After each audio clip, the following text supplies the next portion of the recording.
confiar.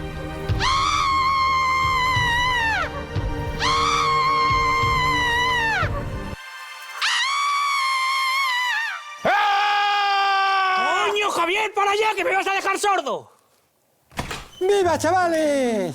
Estoy orgullosísimo de vosotros. Javier, ¿es quien yo creo que es? ¿Qué haces, desviado? Tranquilo, caudillo, es una comprobación rutinaria.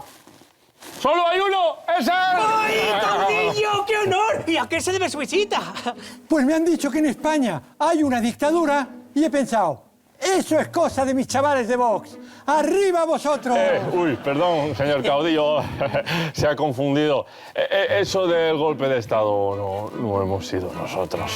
Ah, ¿han sido los flojos del PP? Bueno, no veas lo contento que se pondrá Fraga cuando se lo cuente. No, señor caudillo, tampoco han sido ellos. Han sido los del PSOE. ¿Quién? Los del PSOE. ¿Cómo? ¿Que los rojos han entrado en el Congreso y se han liado a tiros? ¡Peor! ¡Se quieren cargar la Constitución del 78! Pero esto es bueno, ¿no? No, es la Constitución que nos dimos entre todos. No. Yo os di una dictadura, un Borbón y pantanos. Mejor no le digas que están todos vacíos.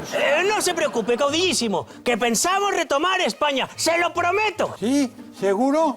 Sí, mire, nos estamos manifestando cada noche. Puigdemont, a prisión. España no se Puigdemont, vende. a España prisión. ¿Que os estáis manifestando?